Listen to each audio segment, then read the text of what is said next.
Deberes y derechos de los trabajadores.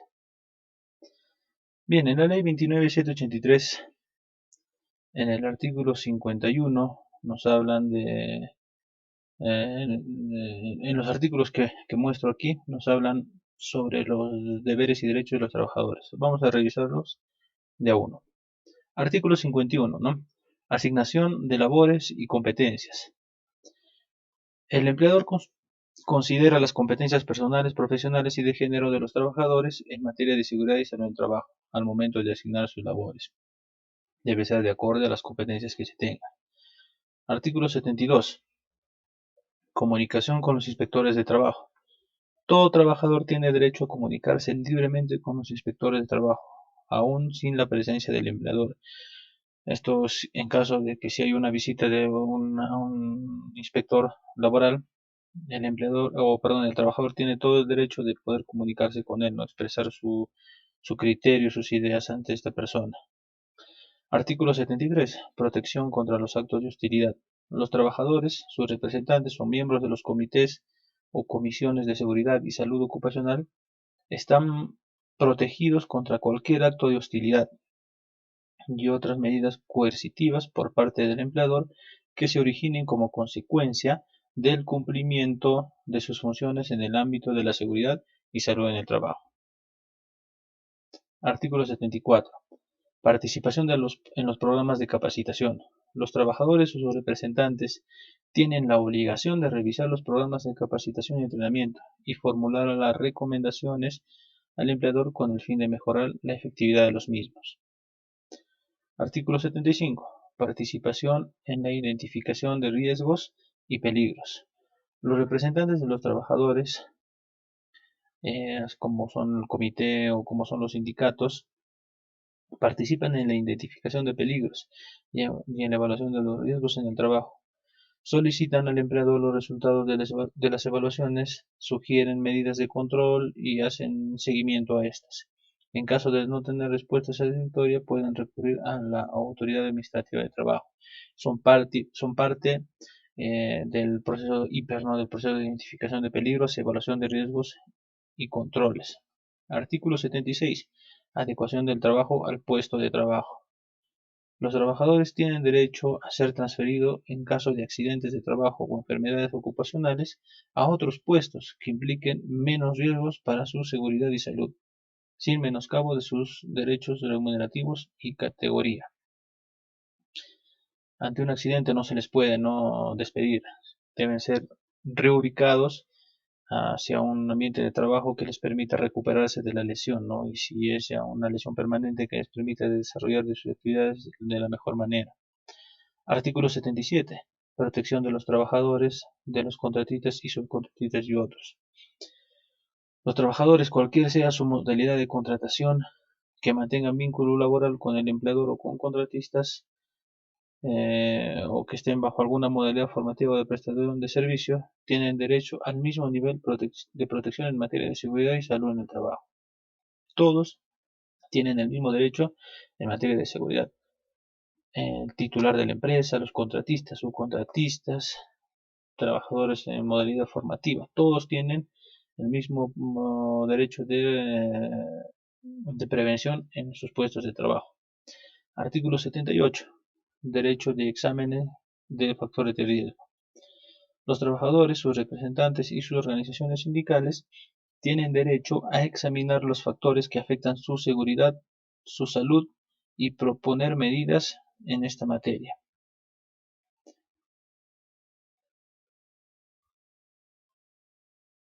Seguimos con la ley 29.783 y específicamente ahora en el artículo 79 nos habla de las obligaciones de los trabajadores. ¿Cuáles son? Vamos a revisarlas. Cumplir con las normas, reglamentos e instrucciones de los programas de seguridad y salud del trabajo. Deben cumplir con toda la normativa que está impuesta en la empresa. Deben usar adecuadamente los instrumentos y materiales de trabajo, así como los equipos de protección personal y colectiva, siempre y cuando hayan sido previamente informados y capacitados sobre su uso. No solamente es decirles que deben cumplir, para eso debemos nosotros previamente haberles informado cómo se usa, cómo se cuida, cómo se mantiene los equipos o materiales que les damos, ¿no?, para su propia protección. No operar ni manipular equipos a los que no están autorizados. Si yo no estoy autorizado a operar un vehículo, no tengo por qué hacerlo, por más que me ordene un jefe.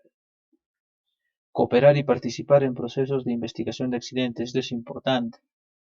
Si somos testigos o si somos representantes de los trabajadores, tenemos que participar en estos procesos de investigación. Someterse a los exámenes médicos que están obligados. Por ley, estamos obligados a una cierta cantidad de exámenes y tenemos que cumplirlos, ¿no? Y otros que debido a la actividad que realicemos nos exigen que hagamos, también tenemos que hacerlo. Participar en las organizaciones paritarias, en los organismos paritarios programados o programas y otros. Debemos participar, ¿no?, en la elección de los representantes ante el Comité de Seguridad y Salud en el Trabajo. A eso hace referencia este artículo. Comunicar al empleador todo evento que ponga en riesgo su seguridad. Cualquier situación que identifiquemos en nuestras actividades debe ser comunicada de inmediato, ¿no?, a nuestro supervisor. Reportar a los representantes de seguridad y salud en el trabajo la ocurrencia de cualquier evento, los incidentes que ocurren a diario. Seguimos con el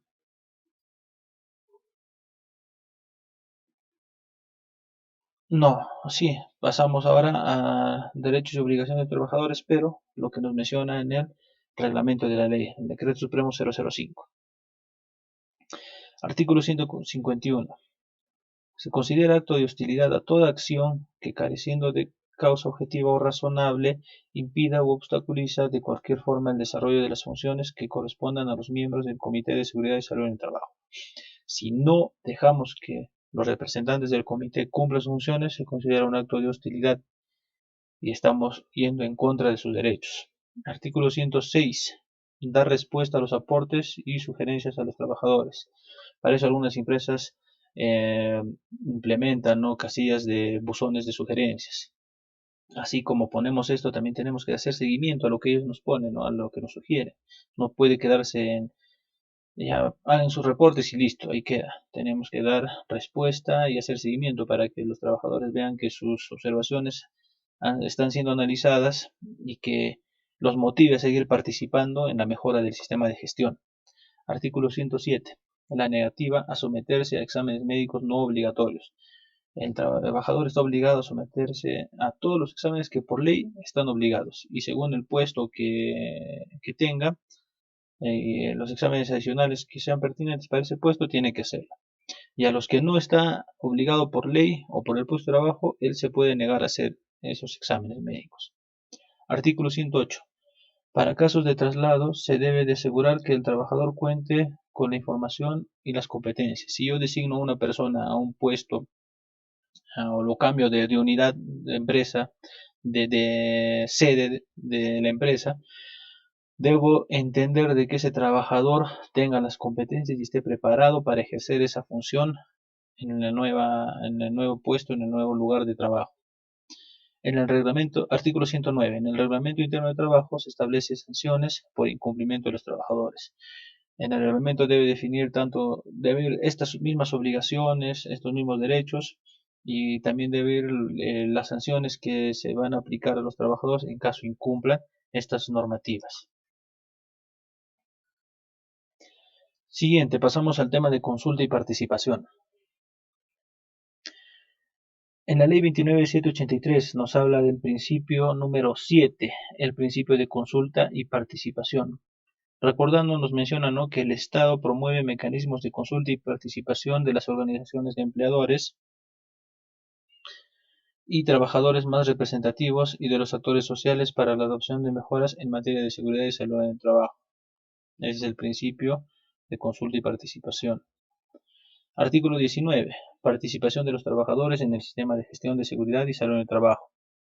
La participación de los trabajadores y sus organizaciones sindicales es indispensable en el sistema de gestión de seguridad y salud en el trabajo, ya que La consulta e información y capacitación en todos los aspectos de la seguridad y salud del trabajo es primordial para el sistema de gestión. Artículo 22. La política. ¿Qué nos dice? En la política nos menciona también, ¿no?, que el empleador, en consulta con los trabajadores y sus representantes, expone por escrito la política. Nuevamente nos habla de la consulta y la participación. En los principios de la política, que también nos menciona, ¿no?, que la garantía de que los trabajadores y sus representantes son consultados y participan activamente en todos los elementos del sistema de gestión. Como ven, en estos 4 primeros puntos nos hacen mención de la consulta y participación de los trabajadores en el sistema de gestión. Artículo 24. Participación en el sistema de gestión. La participación de los trabajadores es un elemento esencial en el sistema de gestión de seguridad y salud en el trabajo. Por eso el empleador asegura de que los trabajadores y sus representantes tengan una participación activa en este sistema de gestión. Auditorías, artículo 43, auditorías del sistema de gestión. El empleador realiza auditorías periódicas a fin de comprobar si el sistema de gestión de seguridad y salud en el trabajo ha sido aplicado y es adecuado y eficaz para la prevención de riesgos laborales en la organización. La auditoría se realiza por auditores independientes y también es en consulta con los trabajadores y con la participación de los trabajadores y sus representantes. En el artículo 70 nos hablan de cambios en las operaciones y procesos. También nos dicen, ¿no?, de que si hay cambios en nuestras actividades, en nuestros procesos operativos, se debe hacer la consulta y se debe hacer partícipe a los trabajadores y capacitarlos, informarlos en estos nuevos cambios que hay en las actividades de la empresa. Todo esto va referido, en todos estos artículos nos hace mención de la consulta y participación que se debe tener con los trabajadores.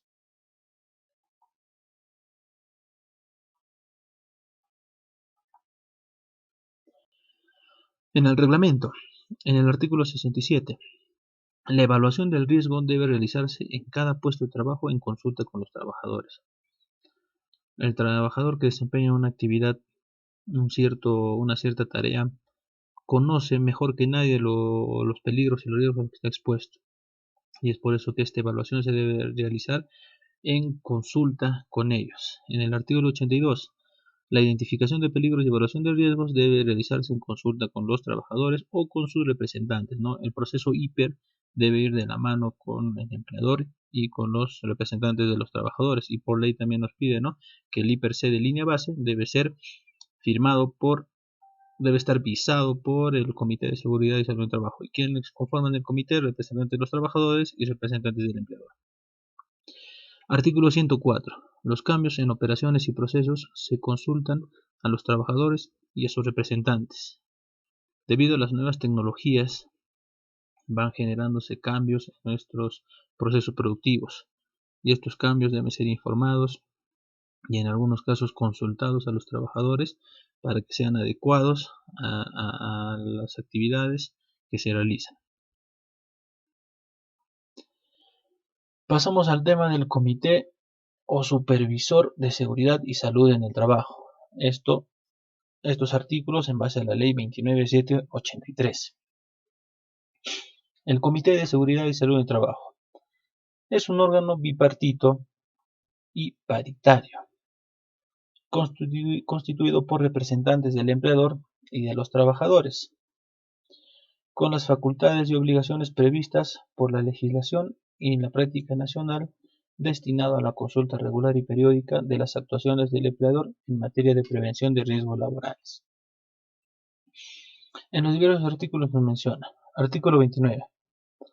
Empleadores con más de 20 trabajadores conforman un comité de seguridad y salud en el trabajo. Si yo tengo una empresa con 30 trabajadores, 21, 22 trabajadores, tengo que formar mi comité de seguridad y salud en el trabajo. Artículo 30. Empleadores con menos de 20 trabajadores nombran al supervisor de seguridad y salud en el trabajo. Si yo tengo 19, 18, 15, 5, 3 trabajadores, entre estas personas deben elegir a un supervisor de seguridad y salud en el trabajo. Ojo, no es un supervisor que te va a inspeccionar trabajos, no va a desempeñar las funciones del supervisor del servicio de seguridad y salud en el trabajo. Este supervisor que van a elegir los trabajadores va a cumplir las funciones que debe realizar el Comité de Seguridad y Salud en el Trabajo. Artículo 31. Son los trabajadores quienes eligen a sus representantes del comité o al supervisor. Como ven acá, y como me han hecho muchas preguntas cuando hacíamos en los planes de vigilancia, son los trabajadores los que eligen a sus representantes. El empleador no puede elegir a los representantes de los trabajadores, no. Solamente los trabajadores son quienes eligen a sus propios representantes. Artículo 32. Los miembros del Comité de Seguridad y Salud en el Trabajo o el supervisor de seguridad y salud en el trabajo cuentan con goce de haber para realizar sus funciones. Cuentan con permisos remunerados para ejercer sus funciones. Eso es lo que nos menciona la ley. Ellos tienen ese privilegio, pero solamente para ejercer sus funciones. Puede ser de 6 meses, ¿no? O perdón, no. Eh, También están protegidos contra despidos infundados antes de concluido su mandato, 6 meses antes y hasta 6 meses después. Artículo 33. El Comité de Seguridad y Salud del Trabajo o el supervisor cuentan con la autoridad que requiera para ejercer sus funciones. Según lo vamos a ver más adelante, las funciones, ellos tienen toda la autoridad para aplicar esas funciones para las cuales han sido designados. En el reglamento, ¿qué nos menciona? En el artículo 38. El empleador debe asegurar el establecimiento y funcionamiento del Comité de Seguridad y Salud en el Trabajo. Para aquellas empresas que no tienen un sindicato que convoque las elecciones, es el empleador, ¿no?, quien realiza la convocatoria de elecciones y todo el proceso electoral hasta conformar al comité o al supervisor. Artículo 39. El empleador con menos de 20 trabajadores debe garantizar la elección del supervisor de seguridad y salud en el trabajo. Es obligación. El empleador con menos de 20 trabajadores debe garantizar que sus trabajadores elijan a su supervisor. Él no puede elegirlos a dedo, debe ser elegido por los trabajadores. Artículo 40. El objetivo del Comité de Seguridad y Salud en el Trabajo es promover la salud y seguridad en el trabajo. Ese es su principal objetivo. Legislar, digámoslo así, o reunirse para ver materias de seguridad y salud en el trabajo, no ningún otro tema. No pueden ir a pedir aumentos de sueldo, otras condiciones que no competen a seguridad y salud en el trabajo. Artículo 41. El Comité de Seguridad y Salud del Trabajo o el supervisor desarrollan funciones según lo establece la ley. En la ley ahora vamos a ver las funciones y ellos trabajan cumpliendo esas normativas. Artículo 42. ¿Cuáles son las funciones del Comité de Seguridad y Salud en el Trabajo? Conocer los documentos e informes relativos a las condiciones de trabajo que sean necesarios para el cumplimiento de sus funciones. Deben saber cuáles son las normas, leyes que ellos deben aplicar para ejercer sus funciones. Una de las funciones del comité es aprobar el reglamento interno de seguridad y salud en el trabajo, aprobar el plan anual de seguridad y salud en el trabajo, conocer y aprobar la programación anual del servicio de seguridad y salud en el trabajo, participar en la elaboración, puesta en práctica y evaluación de políticas, planes, programas en materia de seguridad, aprobar el plan anual de capacitación de todos los trabajadores, promover que todos los nuevos trabajadores reciban una adecuada formación, instrucción y orientación sobre prevención de riesgos,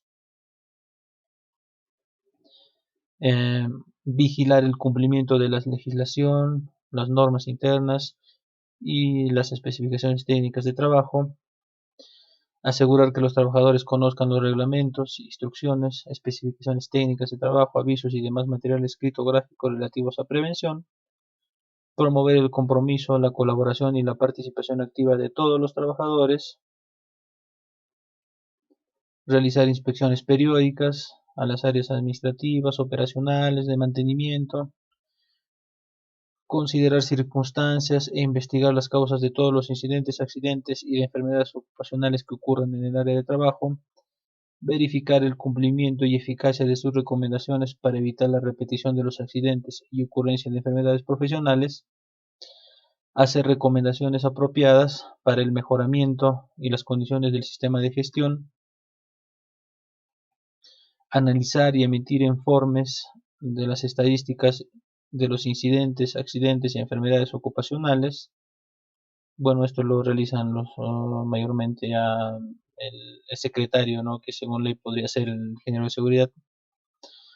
Colaborar con los servicios médicos y de primeros auxilios, supervisar los servicios de seguridad y salud en el trabajo, asistencia y asesoramiento, reportar a la máxima autoridad del empleador lo siguiente: los accidentes mortales, la investigación de los accidentes en un plazo no mayor de 10 días, las estadísticas trimestrales, las actividades trimestrales del comité, deben llevar un libro de actas de reuniones mensuales y reunirse mensualmente en forma ordinaria, ¿no? Y cada vez que ocurre un accidente, reunirse de forma extraordinaria para analizar el porqué de los accidentes. Esas son todas las funciones que cumple el Comité de Seguridad y Salud en el Trabajo. Y del artículo 42 al 73 tenemos más información, ¿no? Del proceso electoral, eh, de cuándo vaca un miembro del comité, cuántos son las personas como máximo que deben conformar un comité. Eso lo vamos a ver en un curso aparte del tema de la conformación del Comité de Seguridad y Salud en el Trabajo. Por el momento aquí tenemos lo básico, pero ya te estoy detallando en qué artículos menciona todo lo relacionado al Comité de Seguridad y Salud en el Trabajo. Pasando al siguiente punto: evaluación, control y mapa de riesgos. Evaluación de riesgos, control de riesgos y el mapa de riesgos. ¿Qué es la evaluación de riesgos? Es el proceso posterior, siguiente, digámoslo así, a la identificación de los peligros, que nos permite valorar el nivel, grado y gravedad de los mismos, proporcionando la información necesaria para que el empleador se encuentre en condiciones de tomar una decisión apropiada sobre la oportunidad, prioridad y tipo de acción preventiva que debe adoptar. ¿Y qué es el control de riesgos? Es el proceso de toma de decisiones basada en la información obtenida en la evaluación de riesgos. Se orienta a reducir los riesgos a través de las propuestas de medidas correctivas y exigencias de su cumplimiento y evaluación periódica y eficacia. Mapa de riesgos. Es un plano de las condiciones de trabajo que pueden emplear diversas técnicas para identificar y localizar los problemas y las acciones de promoción y protección de la salud de los trabajadores en la organización.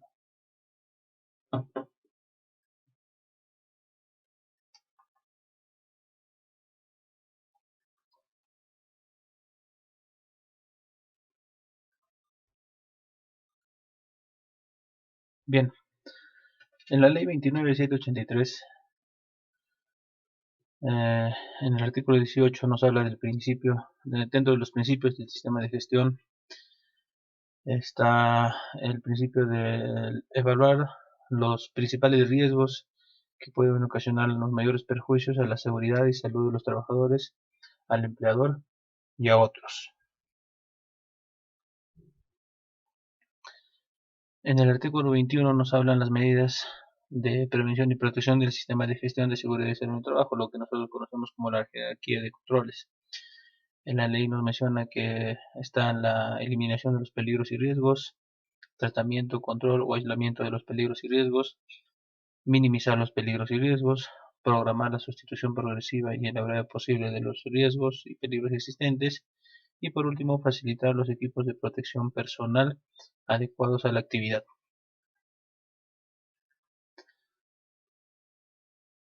En los siguientes artículos también de la ley vamos a hacer mención lo relacionado a lo que es la evaluación y control de riesgos. Artículo 35.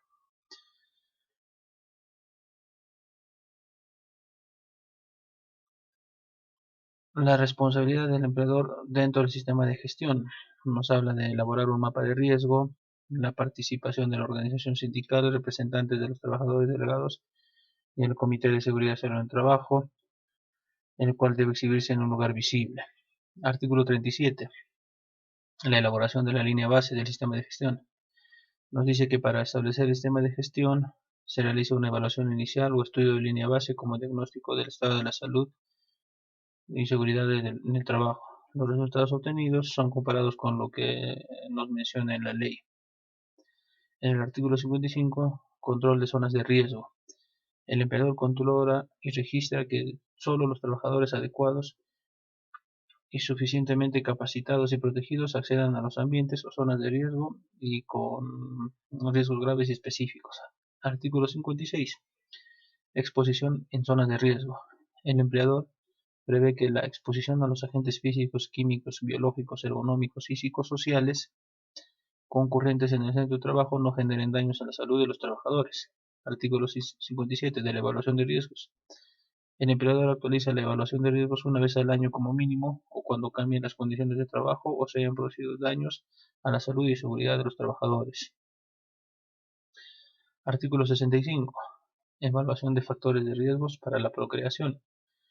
En las evaluaciones del Plan Integral de Prevención de Riesgos se tiene en cuenta que los factores de riesgo que puedan incidir en las funciones de procreación de los trabajadores, en particular por la exposición a los agentes físicos, químicos, biológicos, ergonómicos y psicosociales, con el fin de adoptar las medidas preventivas necesarias.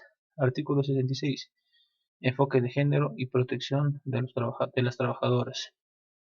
Este enfoque adopta el empleador adopta un enfoque de género para la determinación de la evaluación inicial, el proceso de identificación de peligros y evaluación de riesgos anuales. Artículo 67. Protección de los adolescentes. El empleador no emplea adolescentes para la realización de actividades insalubres o peligrosas que puedan afectar su normal desarrollo físico y mental, teniendo en cuenta las disposiciones legales sobre la materia. Artículo 75. Participación en la identificación de riesgos y peligros. Los representantes de los trabajadores deben participar en el proceso de IPER.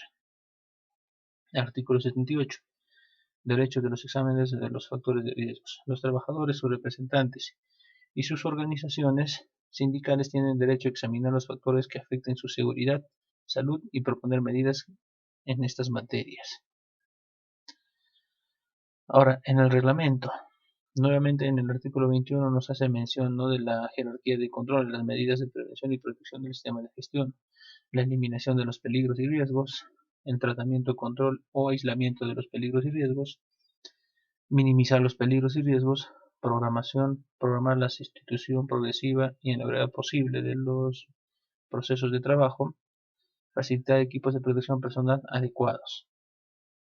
Esto es lo que ya mencionamos, lo que nosotros lo conocemos como la jerarquía de controles.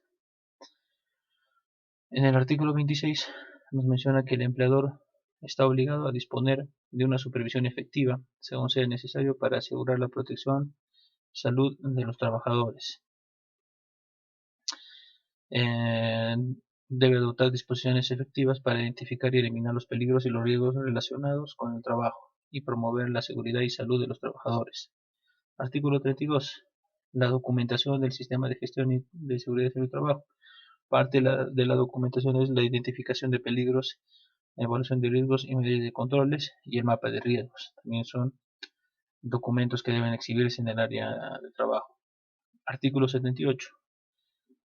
El resultado de la evaluación inicial debe estar documentado.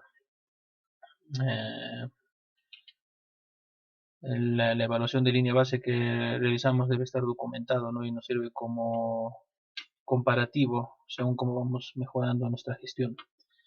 Debe servir de base para adoptar decisiones sobre la aplicación del sistema de gestión y servir de referencia para evaluar la mejora continua. Artículo 81. En el marco de una política de seguridad y salud en el trabajo basado en la evaluación inicial, debe señalarse objetivos medibles con el fin de poder ver cómo estamos avanzando en el sistema de gestión y en la implementación del sistema de gestión. Artículo 82. El empleador debe identificar los peligros y evaluar los riesgos para la seguridad y salud de los trabajadores de forma periódica, de conformidad con lo previsto en la ley. Esta identificación de peligros se realiza en consulta con los trabajadores.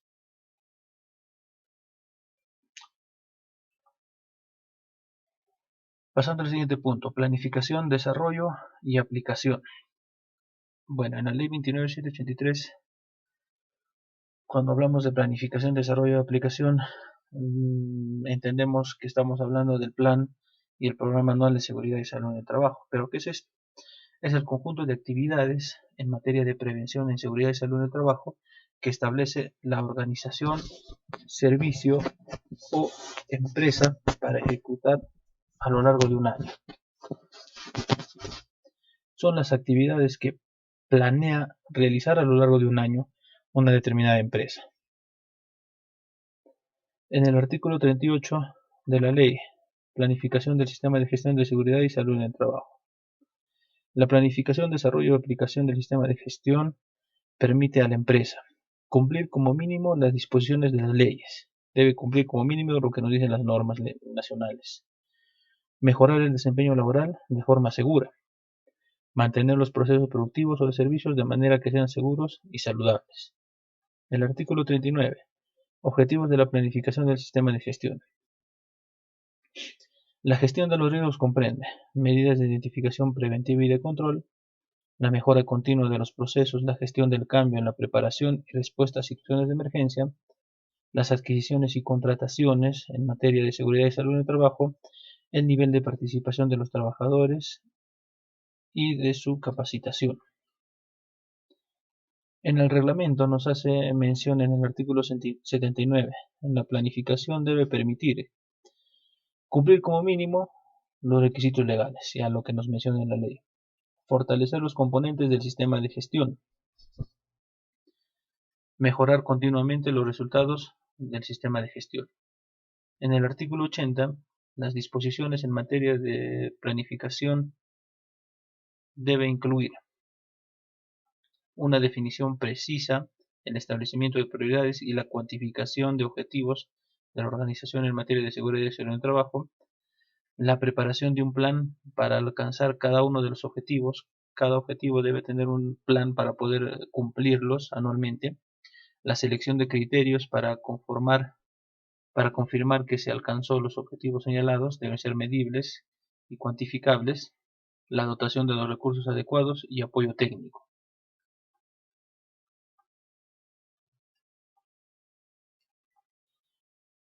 Pasamos ahora al tema de emergencias. Hay una normativa específica en materia de emergencias. En la ley nos hace mención de qué es lo que debemos entender en materia de emergencias. La ley 29.783. Primeros auxilios. ¿Qué tenemos por primeros auxilios? Vienen a ser los protocolos de atención de emergencia a una persona en el trabajo que ha sufrido un accidente o enfermedad ocupacional. Son los protocolos de atención de emergencia.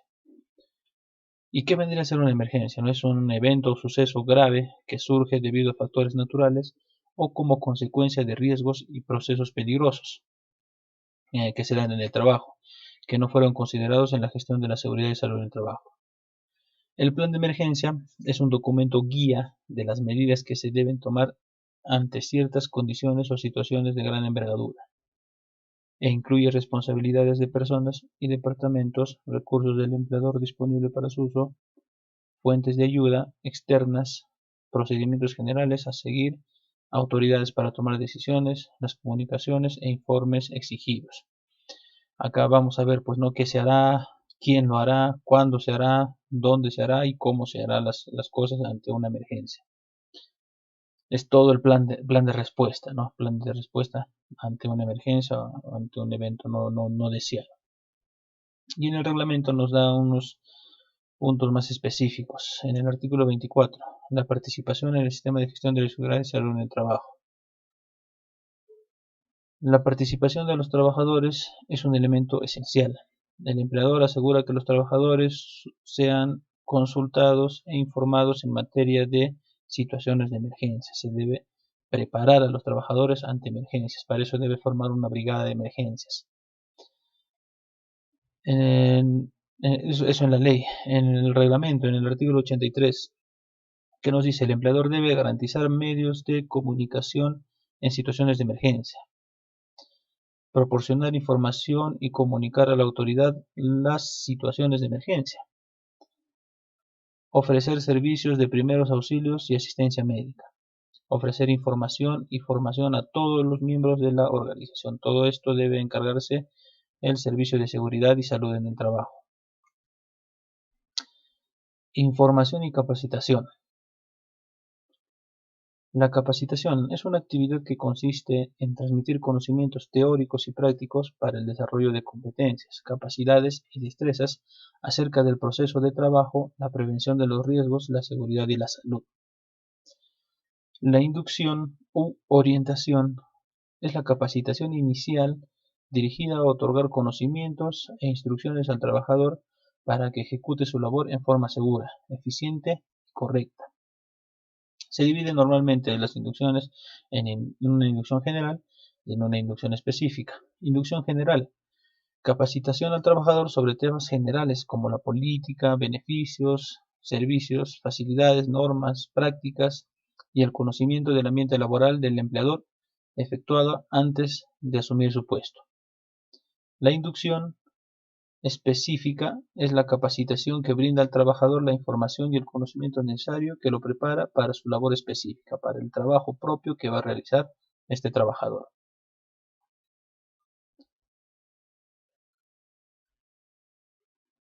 En la ley nos mencionan en varios artículos el tema de información y capacitación, partiendo del principio, ¿no? El principio número 4, el principio de información y capacitación. El artículo 19, la participación de los trabajadores en el sistema de gestión de la seguridad y salud en el trabajo. Es primordial esta participación en el sistema de gestión mediante la consulta, información y capacitación en todos los aspectos de seguridad y salud en el trabajo. En el artículo 35 nos habla de la responsabilidad del empleador dentro del sistema de gestión.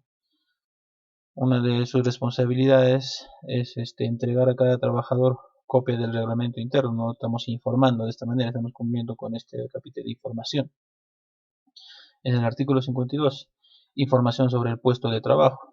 La inducción específica sobre los trabajos que va a realizar en el puesto que se está asignando a una persona. En el artículo 69, la prevención de los riesgos en su origen. El empleador debe diseñar, fabricar, importar, suministrar máquinas o equipos necesarios para que el trabajador pueda realizar sus actividades de la mejor manera. Artículo 71, información a los trabajadores. A título grupal, de las razones para lo cual deben hacer los exámenes médicos, por ejemplo, y a título personal sobre los resultados de los exámenes médicos. Información sobre incidencias en su salud, ¿no? Después de los resultados médicos.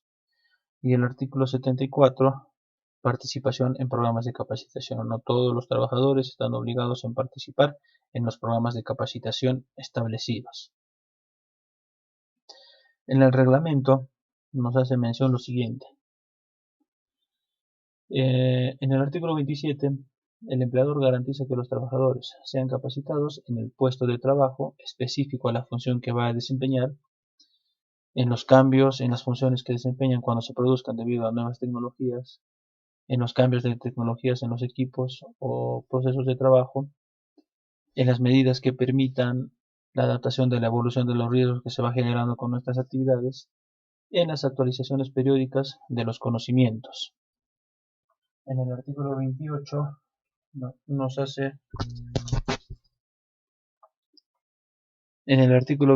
nos hace mención sobre las capacitaciones. Cualquiera sea su modalidad debe de realizarse en el centro de trabajo y puede ser impartida por el empleador o a través de terceros.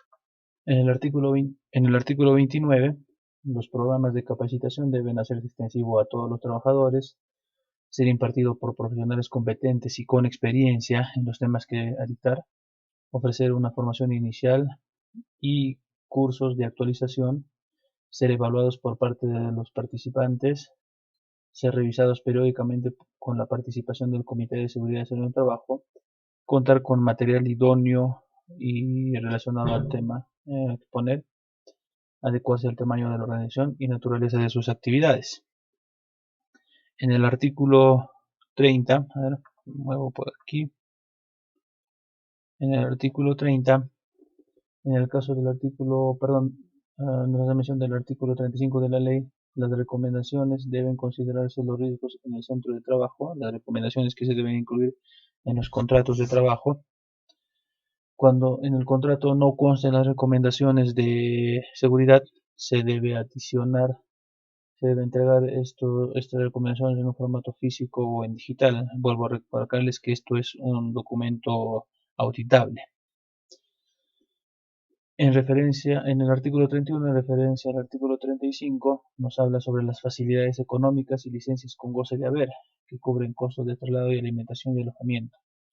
La licencia con goce de haber se entiende por el tiempo empleado para movilizarse hacia el lugar de la capacitación. Esto hablaba cuando hablábamos sobre las capacitaciones que puedan haber, ¿no? Y que es conveniente tener al personal preparado en materia de seguridad y salud en el trabajo.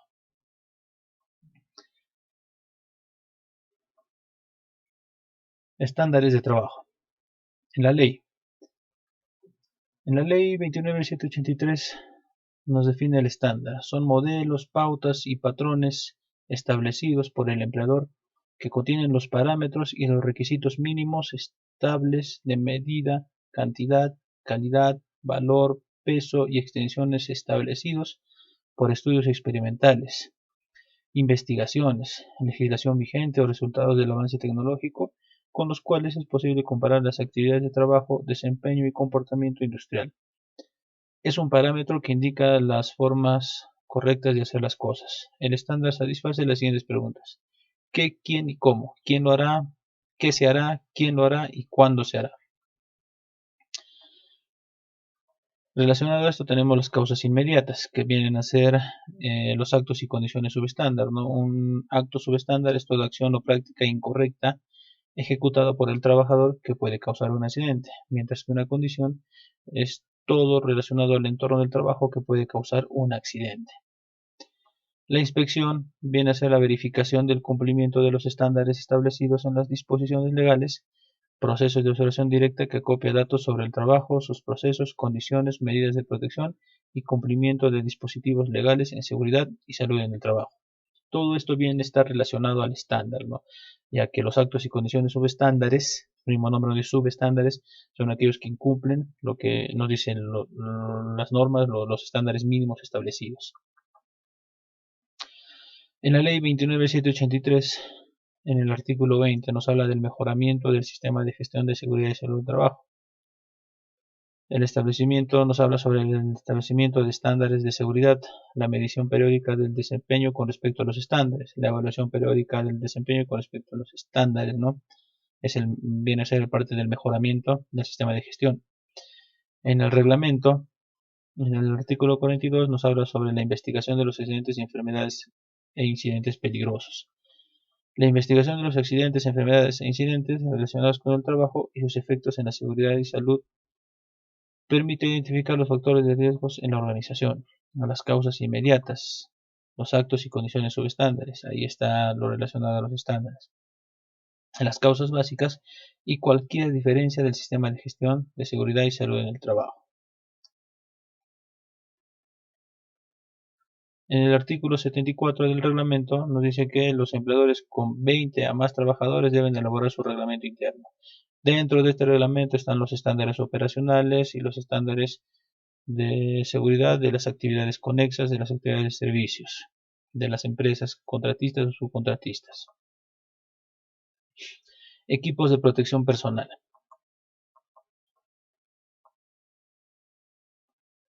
¿Qué son los equipos de protección personal?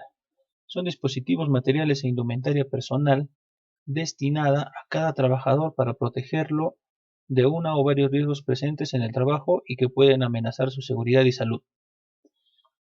Los EPPs son una alternativa temporal y complementaria a las medidas preventivas de carácter colectivo. ¿Qué nos dice la ley en el artículo 21? Las medidas de prevención y protección del sistema de gestión de seguridad. En último caso, la última medida de protección son los EPPs, ¿no? Los EPPs, equipos de protección personal adecuado, asegurándose que los trabajadores los utilicen y conserven de forma adecuada. En el artículo 60 nos menciona que el empleador proporciona a sus trabajadores equipos de protección personal adecuados según el tipo de trabajo y riesgo específico presente en el desempeño de sus funciones. Ahí nos hace mención de los EPPs que debemos utilizar. En el artículo 61,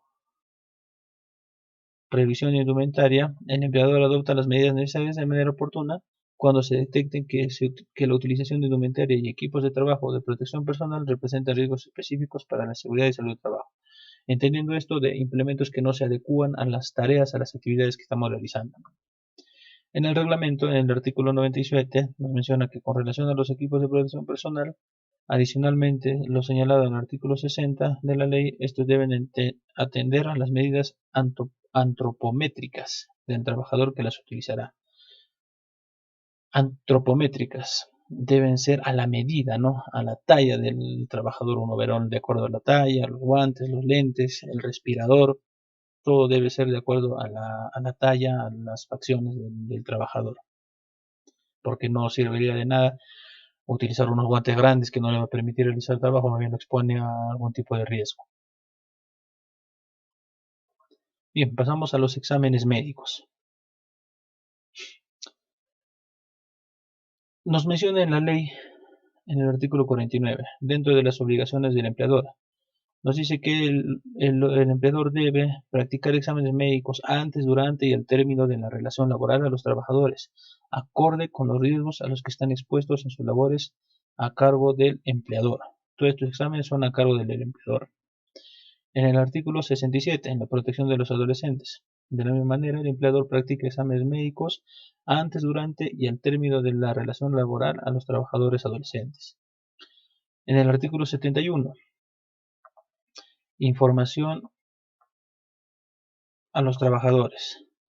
El empleador informa a los trabajadores de manera grupal cuáles son los exámenes que deben realizarse, obligados por ley, y a título personal los resultados de estos exámenes, ¿no? A cada persona, ya que este es una información confidencial, ¿no? El resultado de los exámenes médicos. En el artículo 79, obligaciones del trabajador. En materia de prevención de riesgos laborales, los trabajadores tienen las siguientes obligaciones: someterse a los exámenes médicos a los que estén obligados por norma expresa, siempre y cuando se garantice la confidencialidad del acto médico. Estamos obligados a pasar los exámenes médicos a los que estamos expuestos según nuestras actividades. En el reglamento, en el artículo 33, nos habla sobre los registros obligatorios del sistema de gestión. Uno de los registros obligatorios es el de los exámenes médicos ocupacionales. El artículo 101, el empleador debe realizar exámenes médicos acorde a las labores que desempeña cada trabajador. En el artículo 102, los resultados de los exámenes médicos deben ser informados al trabajador únicamente por el médico responsable del Servicio de Seguridad y Salud en el Trabajo. Él es la única persona que puede tener conocimiento de estos resultados y es el único responsable de informar al trabajador. En el artículo 107, el trabajador debe someterse a los exámenes médicos catalogados como obligatorios, pudiendo negarse aquellos catalogados como no obligatorios.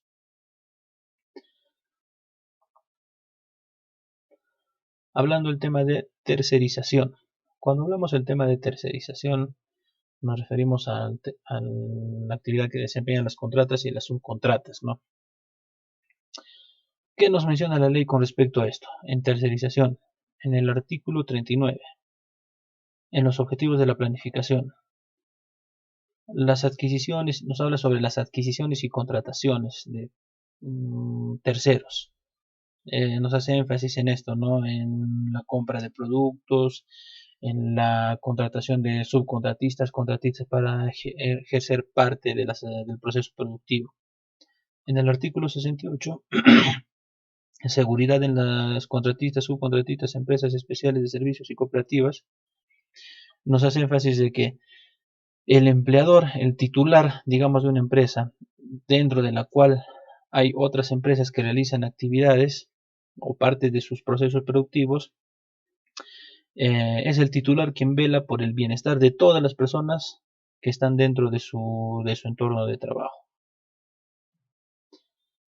Para eso nos hace mención de que se centra en el logro de resultados específicos y realistas, en el diseño, la implementación y evaluación del sistema de gestión para todos los trabajadores, el deber de prevención en seguridad y salud de todos los trabajadores, la verificación de la contratación de los seguros según las normativas, el SCTR, no según las actividades de riesgo que se desempeñen, y la vigilancia del cumplimiento de la normativa legal. En el artículo 103 nos habla sobre la responsabilidad por incumplimiento a la obligación de garantizar la seguridad y salud de los trabajadores. La entidad empleadora principal viene a ser directamente responsable de lo que suceda con sus contratistas, subcontratistas, tercerizados, todas las personas que ejecuten algún tipo de actividad o estén dentro de sus instalaciones. Se hace responsable. Y en el reglamento, en el artículo 34, nos habla que en el caso de empleadores de intermediación o tercerización, el empleador usuario principal también debe implementar los registros a que refiere el inciso A del artículo precedente, para el caso de los trabajadores en régimen de intermediación o tercerización. Debe implementar todos los registros, exámenes médicos, capacitaciones e inspecciones. Debe cumplir para sus contratistas y subcontratistas. Pasando al siguiente punto, llegamos al tema de investigación de accidentes, enfermedades profesionales e incidentes peligrosos. ¿Qué es un accidente de trabajo? Todo suceso repentino que sobrevenga por causa o con ocasión de trabajo y que produzca en el trabajador una lesión orgánica, una perturbación funcional, una invalidez o la muerte. También se considera como accidente de trabajo aquel que se produce durante la ejecución de órdenes del empleador o durante la ejecución de una labor bajo su autoridad, y aún fuera de lugar y horas de trabajo, lo que hablábamos anteriormente cuando se delega a un trabajador hacia a una actividad fuera de la empresa. Bueno, según su gravedad, los accidentes de trabajo con lesiones personales pueden ser clasificados como accidentes leves, sucesos cuya lesión resulta de la evaluación médica que genera en el accidentado un descanso breve con retorno máximo al día siguiente a sus actividades habituales. Accidente incapacitante, suceso cuya lesión resultado de la evaluación médica da lugar a descanso o ausencia justificada al trabajo y tratamiento. Para fines estadísticos no se tomará en cuenta el día de ocurrido el accidente. Según el grado de incapacidad, los accidentes de trabajo pueden ser: accidente temporal, cuando la lesión genera en el accidentado la imposibilidad de utilizar un organismo. Se otorga tratamiento médico hasta su plena recuperación. Parcial temporal, cuando la lesión genera la pérdida parcial de un miembro u órgano o de las funciones del mismo. Total permanente, cuando la lesión genera la pérdida anatómica o funcional total de un miembro u órgano o de las funciones del mismo. Se considera a partir de la pérdida del dedo meñique. Y un accidente mortal, suceso cuya lesión produce la muerte del trabajador por efectos estadísticos, debe considerarse la fecha del deceso. Dentro de esto tenemos la investigación de accidente, que también nos define el reglamento, ¿no? Que es un proceso de identificación de factores, elementos, circunstancias y puntos críticos que concurren para causar los accidentes e incidentes. La finalidad de la investigación es revelar la red de causalidad y de ese modo permite a la dirección del empleador tomar las acciones correctivas y prevenir la recurrencia de los mismos. Ahora, cuando hablamos del proceso de un accidente, lo podemos ver con el proceso de accidentabilidad, ¿no? Causa de un accidente empieza por la falta de control, son fallas, ausencias o debilidades administrativas en la conducción del empleador o el servicio y en la fiscalización de las medidas de protección de la seguridad y salud del trabajo. Esto hace que se generen las causas básicas, referidas a los factores personales y a los factores de trabajo. El factor personal, referido a limitaciones en experiencia, fobias y tensiones presentes en el trabajador. Factores del trabajo, referidos al trabajo, las condiciones y medio ambiente de trabajo, organización, método, ritmo, turno de trabajo, máquinas, equipos, materiales, dispositivos de seguridad, sistemas de mantenimiento, ambientes, procedimientos, comunicación, entre otros. Una vez que pasan esta etapa de las causas básicas, pasamos a las causas inmediatas, que vienen a ser las condiciones y actos subestándares. La condición es todo relacionado al entorno de trabajo que está fuera o que puede causar un accidente. Y los actos, toda acción o práctica incorrecta ejecutada por el trabajador que puede causar de la misma manera un accidente. Ahora hablamos del tema de enfermedades ocupacionales. Es una enfermedad contraída como resultado de la exposición a un factor de riesgo relacionados al trabajo.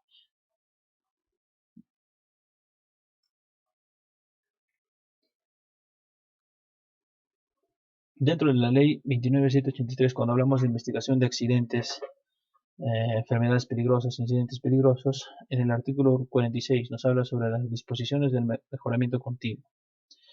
Las disposiciones adoptadas para la mejora continua del sistema de gestión tienen en cuenta la investigación de accidentes, enfermedades e incidentes relacionados con el trabajo. En el artículo 59, adopción de medidas de prevención. El empleador modifica las medidas de prevención de riesgos cuando resulten inadecuadas e insuficientes como resultado de un accidente. Artículo 80.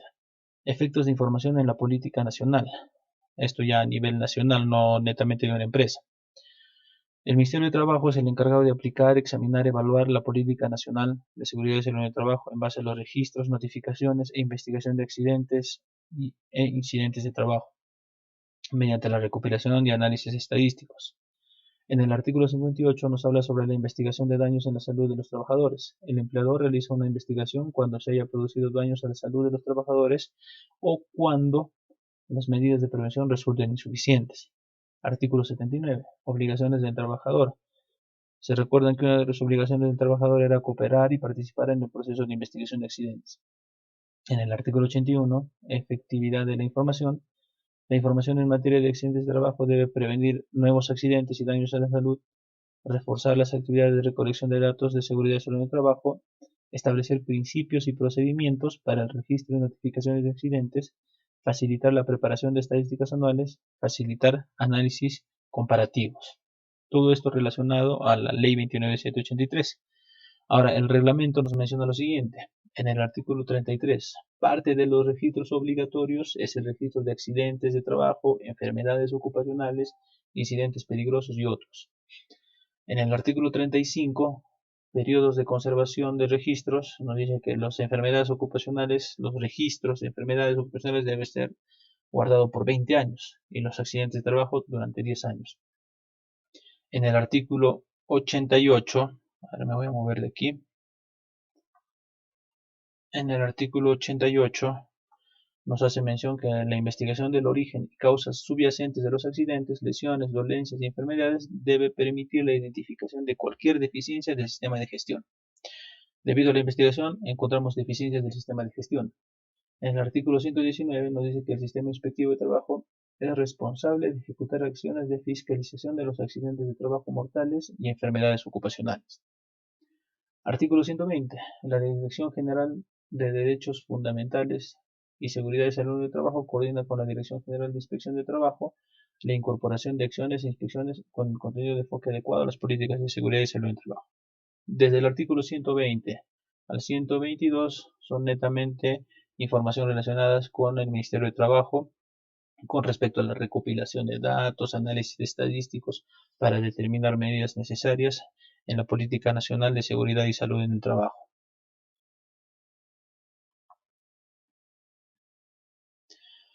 Documentos y registros. La ley nos menciona que debemos tener un archivo activo y un archivo pasivo. Un archivo activo es el archivo físico o electrónico donde los documentos se encuentran en forma directa y accesible a la persona que lo va a utilizar, mientras que un archivo pasivo es el archivo físico o electrónico donde los documentos no se encuentran de forma directa y es accesible a la persona que lo va a utilizar. Es un archivo que digamos ya está guardado, ¿no? Mientras que el archivo activo es el que vamos generando en los anteriores 12 meses. En el artículo 28 de la ley nos menciona que el registro del sistema de gestión. El empleador implementa los registros y documentos del sistema de gestión. En el reglamento se establece cuáles son los registros obligatorios a cargo del empleador. Ahora vamos a ver cuáles son estos registros obligatorios. La política y objetivos de seguridad y salud en el trabajo. Es un documento y un registro obligatorio el cual debe estar publicado, visible en un lugar de la empresa. Todo esto basado en el artículo 32 del reglamento. ¿Qué más debemos? Es una documentación de registro obligatorio, el reglamento interno de seguridad y salud en el trabajo. Las empresas con más de 20 trabajadores están obligadas a establecer un reglamento interno de seguridad y salud en el trabajo. La identificación de peligros, evaluación de riesgos y controles. También es un documento y registro obligatorio. Debe ser elaborado con la participación de todos los trabajadores. El mapa de riesgos de la misma manera. La planificación de la actividad preventiva. que no es más que las medidas que vamos a implementar en caso de una emergencia. El programa anual de seguridad y salud en el trabajo, que son las actividades que se programan durante un año. En el artículo 33 nos habla de los registros obligatorios. Tenemos 8 registros obligatorios: los accidentes de trabajo, enfermedades ocupacionales, accidentes peligrosos, los exámenes médicos ocupacionales, los cuales deben ser antes del vínculo laboral, durante el vínculo laboral y después del vínculo laboral, los monitoreos de agentes físicos, químicos, biológicos, psicosociales y factores de riesgo económicos con sus respectivos informes y medidas de control, las inspecciones internas de seguridad y salud en el trabajo, las estadísticas de seguridad, que según los formatos también que nos da la resolución ministerial 050 debemos implementarlas, los equipos de seguridad y emergencia, la inducción, capacitación, entrenamiento, simulacro de emergencias y las auditorías. Esos son los 8 registros obligatorios que debemos tener. Ahora se suma esto lo relacionado al plan de vigilancia, prevención y control frente al COVID-19. Ahora, estos registros tienen un periodo de conservación. No es que pasa el año y al final ya lo desecho o lo guardo por ahí, pues no. No. El artículo 35 nos habla sobre estos periodos de conservación. Nos dice que los registros de enfermedades ocupacionales se deben guardar por un periodo de 20 años. Los registros de accidentes deben guardarse por un periodo de 10 años. Y los otros 6 registros deben guardarse por un periodo de 5 años.